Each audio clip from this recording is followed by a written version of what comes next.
Each week on this video, we'll give you sneaky waiver wire ads you need to pick up and add to your roster. I'm Alan Seslowsky, along with Jeff Erickson of RotoWire.com. Watching to the end for a bonus sneaky ad. Who's going to be your first sneaky ad heading into week 3?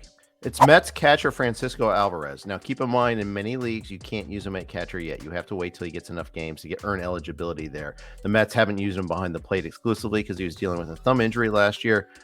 Omar Narvaez is out at least 8 to 9 weeks, so we know that Alvarez is going to get a good chance. The Mets are kind of off to a slow start. They need a better offensive player in that slot in the lineup there. So I think they will give runway to Alvarez, even if it isn't immediate. I know Thomas Nido is also going to get a lot of starts behind the plate. So, but Alvarez has a much higher ceiling, a highly regarded prospect, and I think eventually he will become the full-time Mets catcher. So I would probably bid around 10 to 15% of my fab budget if I really needed a catcher. Who's going to be your second sneaky ad?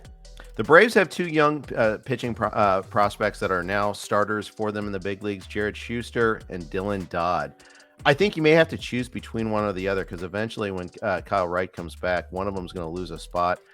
I think Schuster is the guy to get, even though he had the worst, the lesser of the 2 outings between he and Dodd. They're both going to face the Padres this weekend, and you can kind of use that maybe as a referendum because the Braves might have some recency bias, but I think Schuster is the guy.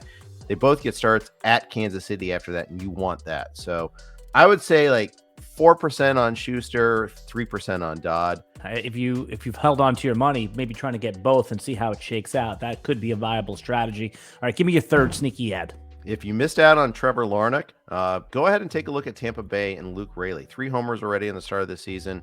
Earned a spot, kind of surprised a few people, earned a spot out of spring training.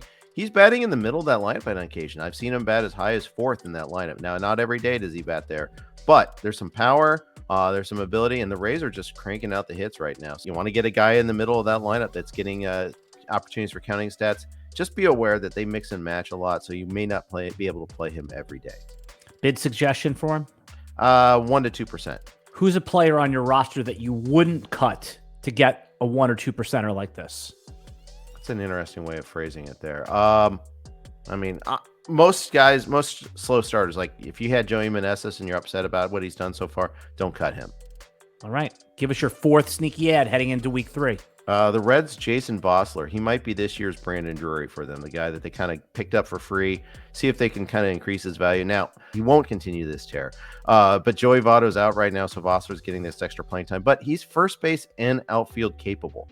And I think he's actually eligible at both positions, depending on how your league structures that. Taking advantage of a heater here, and I think you use him in his home starts and maybe in select road starts as well. Another one of these guys that's probably a 1%er, but hey, you need a bat. You got a guy that's injured, slot Vosler in. Yeah, you got to cycle through these type of players all season long and hit the grind on the waiver wire. All right, since you watched to the end, we're going to give you one bonus sneaky ad heading into week 3. All right, the bonus player is Cubs pitcher Adbert Alzolay. Does not have a spot in the starting rotation, may not close. So tricky in terms of his role, but that 18.2% swing strike rate has got my attention. Over 40% strikeout rate, period, right now. He's throwing harder. He throws harder than most people in the Cubs pitching staff there. It's a skill that they don't have a whole lot of strikeout on their staff. He does have that ability there, and I like them using him as a reliever. And in an era when we're seeing all these pitchers getting knocked around already, we're getting all these disaster starts. It doesn't kill you to have a middle reliever that gets you 4 or 5 strikeouts in an outing twice a week. Maybe even picks up a few wins in relief of pitchers too. So he's my sneaky ad.